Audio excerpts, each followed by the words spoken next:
Banon, est une commune française, située dans le département des Alpes de Haute-Provence, en région Provence-Alpes-Côte d'Azur.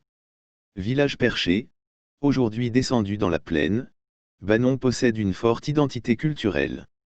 Sa population connaît une forte baisse, entre 1841 et 1962, due à l'exode rural, malgré les différentes cultures spéculatives, comme la soie, les truffes, et la lavande, mais a nouveau dépassé la barre des 1000 habitants, depuis le début des années 2000. Actuellement, l'agriculture joue encore un rôle important, avec des productions labellisées, comme le fromage Banon, et la lavande. L'activité économique est tirée par le tourisme, qui bénéficie d'une campagne déserte, d'un climat ensoleillé, et de la proximité du Luberon, ainsi que la librairie Le Bleuet, une des plus grandes de France. Ses habitants sont appelés les Banonnais. Le village est adossé au plateau d'Albion, entre la montagne de Lure et le Ventoux à 25 km au nord-ouest de Fort-Calquier, et à 760 mètres d'altitude, sur un site perché dominant la vallée du Coulon. Bien qu'implanté en hauteur, il est protégé du vent du nord par un versant de montagne. Les communes limitrophes de Banon sont La Roche-et-Giron, Saumanne, Lardier, L'Hospitalet, Ongles, Reveste-des-Brousses, Vachères, Simiane-la-Rotonde, Montsalier, et Redortier. Le calcaire, datant du Crétacé, est la principale roche présente sur la commune. Dans le vallon de la Riaille, il s'agit de calcaire du Barémien. Il est utilisé pour bâtir, et plus spécialement l'échaînage, encadrement, et bas de mur. Il est aussi utilisé pour les fontaines. Les dépressions sont-elles formées de marne et de sable gréseux du Crétacé supérieur. Les roches calcaires et poreuses laissent l'eau s'infiltrer jusqu'à un substrat de marne néocomienne. Ces infiltrations creusent la roche, provoquant la formation de gouffres, ou avennes, dont l'avenne de Belette. Les eaux y circulent à une vitesse de 77 mètres par heure. Aucune des 200 communes du département n'est en zone de risque sismique nul. Le canton de Banon est en zone 1A, c'est-à-dire risque très faible mais non négligeable, selon la classification déterministe de 1991, basée sur les séismes historiques, et en zone 3, risque modéré, selon la classification probabiliste C8, de 2011.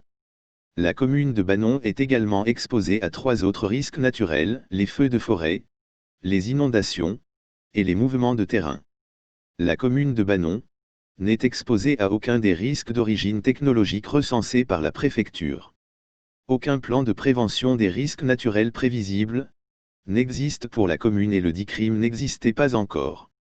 Transport. Plusieurs lignes de bus relient Banon aux communes de la région. Les communes desservies sont Apt, Fort-Calquier, Digne-les-Bains, Avignon, Manosque. Un réseau de bus est également mis en place les jours de marché, le mardi, vers les communes limitrophes.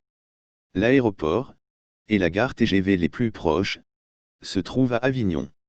Banon est desservi par la RD 950, route reliant Saint-Trini, dans le Vaucluse, à Fort-Calquier. La localité apparaît pour la première fois dans les textes au XIe siècle, sous le nom de Castrum Banoni. Selon Charles Rostin, le nom est formé sur la racine oronymique, désignant une hauteur, banc, et signifiant corne, pointe. Selon cette auteur, ce toponyme est antérieur aux Gaulois. Il est suivi par le couple Fénier et Claude Martel, pour qui cette explication s'applique aussi au Grou de Béne. Selon Ernest Nègre, Banon vient d'un nom propre germanique, Bano. Banon, en vivaro-alpin, et en provençal, se dit et s'écrit Banon, dans la norme classique, et Banoun, dans la norme mistralienne. 3 éléments principaux expliquent la toponymie de la commune, le relief, entre plateau d'Albion et montagne de Lure, sa situation dans l'aire linguistique occitane, et bien sûr, l'aménagement humain du territoire. Le relief est donc très présent, le pied d'en-roue est formé sur une évolution locale du latin podium, hauteur. Le P de Pémian a la même origine, le nom de cette colline signifiant la montagne du milieu. Le nom du puits de Salve est formée sur l'évolution la plus courante, en France de Podium, et on trouve aussi la crête de Gambie. La Coueste chaude, à l'ouest du village, est le versant d'une montagne, dérivé occitan du français côte. D'autres toponymes sont formés, à partir des termes adrets, versant ensoleillé d'une montagne, et Lubac, versant ombragé. On a ainsi l'Adret et Lubac du Grou de Ban, et le hameau de la Drèche, au pied du Grou, la ferme de Lubac, au pied du Pied d'Enroux, la Combe de Vaux, est un doublet pléonastique, pour désigner une vallée. Le travail de l'érosion hydraulique sur les roches calcaires a créé des avennes, dont au moins un reçoit un nom spécifique, l'avenne de Goutin. Amplifiée par la déforestation, la même érosion arrache des quantités importantes de pierres au versant des montagnes, et les dépose sur les plaines, recouvrant parfois les terres cultivables. C'est l'origine du nom des gravières, au sud du village. Les zones en hauteur relativement plane et cultivables sont appelées plaines. Même si elles sont sur une montagne, ce toponyme est utilisé aux plaines, en limite nord de la commune, et pour le hameau des plaines en limite sud, en ruine, avec au-dessus de ces plaines, le toponyme le nord des plaines. Le Plan, quant à lui, est une petite plaine. L'eau est présente aussi dans la toponymie. On a ainsi la source dite Fond des Petits, et une zone marécageuse, la Palue. Un vallon porte le nom d'Aiguebelle, la belle eau. La référence à l'eau est plutôt rare dans la toponymie de cette région sèche. Le terme grange désigne dans la région une ferme isolée. Ce toponyme est présent à la Grange, en limite nord de la commune, encore une fois à la Grange, aux abords du village, et pour les granges de Dauban. La colline qui surplombe le village est appelée le Défend. Il s'agit d'une zone possédée par le seigneur ou la communauté, où les troupeaux étaient interdits. Le Clos de Gardon est une zone cultivable, dont le produit de l'épierrement a servi à clore les champs et les prés d'un mur de pierre sèche. Les chastelas indiquent une fortification d'altitude, ce qui est confirmé par des fouilles, et la tuilerie, un atelier de production de tuiles postérieur au XVIIIe siècle. Auparavant on utilisait le terme tuilière. Préhistoire et Antiquité. La commune est fréquentée à l'époque préhistorique, et les découvertes du Paléolithique sont assez nombreuses. 2 oppidums se trouvent aux murs et aux chastellars. À Font-Crémat, une villa gallo-romaine et une nécropole ont été découvertes. Un trésor de 700 deniers, allant de Néron à Geta, a été découvert dans un vase, en 1909, en dehors de nombreuses découvertes isolées. Pendant la Pax Romana, des ateliers de transformation du fer s'implantent sur le territoire de la commune. Pendant toute cette période, le territoire de Banon fait partie de celui des Sogiontiques, Sogiontries, dont le territoire s'étend du sud des baronnies à la Durance. Les Sogiontiques sont fédérés aux Vaucons, et après la conquête, ils sont rattachés avec eux à la province romaine de Narbonnaise. Au IIe siècle, ils sont détachés des Vaucons, et forment une civitas distincte, avec pour capitale Ségustero, maintenant Sisteron. La romanisation se lit dans des sites, tels que les villas de Font-Crémat, plusieurs villas et ateliers, où un hameau gallo-romain était installé dans la plaine au nord-est de Banon, au 1er et 2e siècle de notre ère. À l'époque de la crise de l'Empire romain au IIIe siècle, l'ensemble est incendié, vers 240 à 275. Les habitants ne désertent pas la commune, puisque le site est occupé à nouveau au IVe, avant un abandon à la fin du siècle, en même temps que le Chastelar de Lardier, tout proche. La zone a ensuite servi de nécropole, la localisation de l'habitat pour cette période n'étant pas déterminée, en plaine à proximité immédiate, ou sur une hauteur. Alors que le sud-est de la Gaule était une terre burgonde, le roi des Ostrogoths Théodoric le Grand fait la conquête de la région entre la Durance, le Rhône et l'Isère, en 510. La commune dépend donc brièvement à nouveau de l'Italie, jusqu'en 526. En effet, pour se réconcilier avec le roi burgonde Gondemar III, la régente Ostrogo-Amalazon lui rend ce territoire.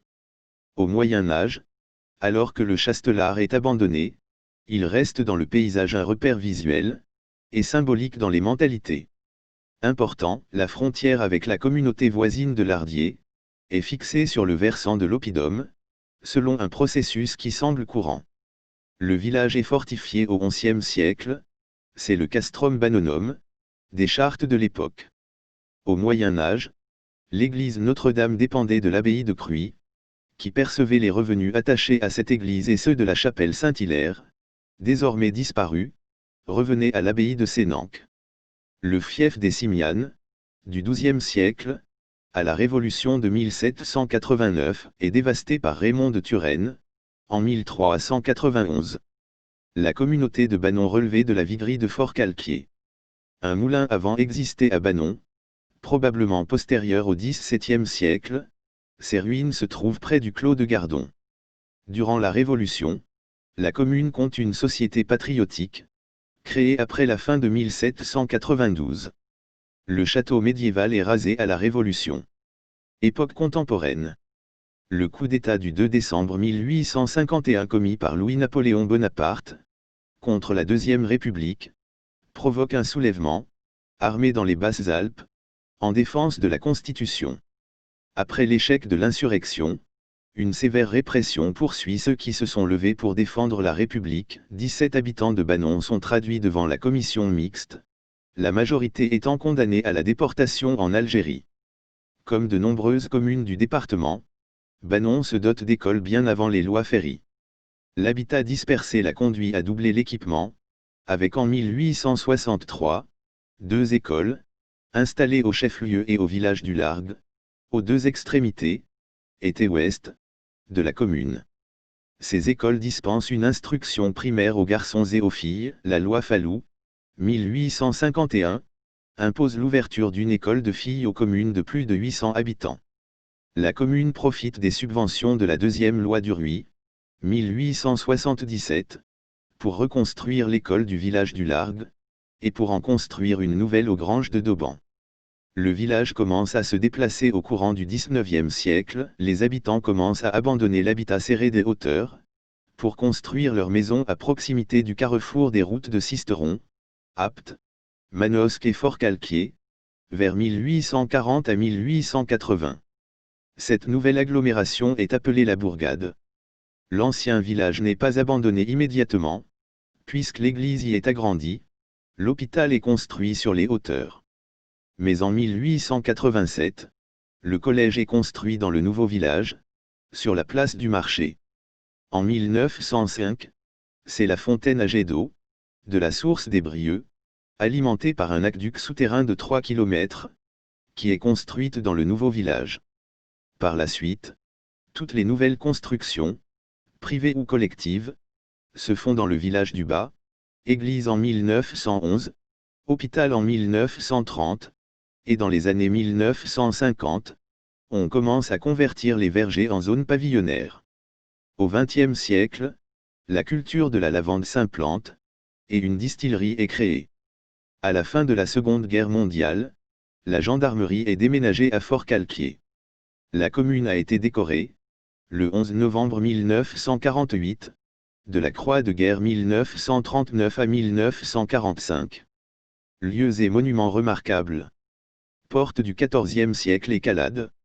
L'enceinte fortifiée du Xe siècle subsiste en partie, avec notamment la porte du XIVe siècle défendue par une bretèche, construite en 1600 selon la Drac, et inscrite comme monument historique. Quelques vestiges des fondations et des tronçons de tours subsistent également. Dans le vieux village, l'ancien hôtel-Dieu, d'architecture archaïque, et datant de 1850, a été restauré, et les ruelles à arcades, sont bordées de maisons du XVIe siècle, dont quelques-unes comportent des éléments d'architecture bois. Certaines ont des devantures anciennes en pierre, de style médiéval mais datant des XVIIe et XVIIIe siècles. Dans le haut du village, une maison sous laquelle la rue passe possède une grande cheminée, dont le manteau est orné d'une gypserie, datant du début du XVIIe siècle, ornée notamment d'une frise à 2 lions allongés. À l'écart du village, le gouffre du Caladaire. L'un des 2 pigeonniers qui subsistent a la particularité d'être collectif. Les tours de 2 anciens moulins à vent sont conservés, au vieux Mont-Salier, et à la ferme Notre-Dame. Une des rares cheminées d'une briqueterie du département, est située à Bannon. L'habitat dispersé explique la présence de nombreuses chapelles, et de 2 paroisses au XIXe siècle. Banon possède 2 églises anciennement paroissiales. L'église Saint-Marc est située au sommet du bourg, elle est de style roman et date de 1652. Elle abrite un ex-voto, de 1864, représentant une femme couchée avec son époux priant la Vierge Marie. L'église Saint-Just et Notre-Dame des Anges, ou église basse, située en bas du bourg, fut construite de 1909 à 1911. La voûte s'est effondrée en 1950, et a été remplacée par un plafond. Elle est dotée d'un petit clocher-tour. Les nombreuses chapelles sont, la chapelle Notre-Dame du Bon Secours des Granges de Dauban, 1769, Saint-Marc, au Largue. Au moins 4 autres chapelles ont disparu. La chapelle Notre-Dame des Anges, isolée sur le plateau, date en partie de la fin du XIIIe siècle. Il est possible que sa fondation soit plus ancienne, étant implantée sur un lieu occupé à l'époque gallo-romaine. Elle était d'abord appelée Sainte-Marie du Largue. L'abside est en cul-de-four, avec un chevet plat, le chœur est encadré par 2 chapelles. La voûte de la nef a probablement été refaite au XIXe siècle au cours des nombreux travaux qu'elle subit sous le régime du Concordat. 2 chapelles latérales encadrent la travée de chœur. La porte est surmontée de voussures appuyées sur des colonnettes. 2 statues d'anges portant des phylactères l'encadrent. Le clocher-mur est surmonté d'une statue de la Vierge Marie.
Mes sources proviennent notamment de Wikipedia.com et du site officiel de la commune traitée.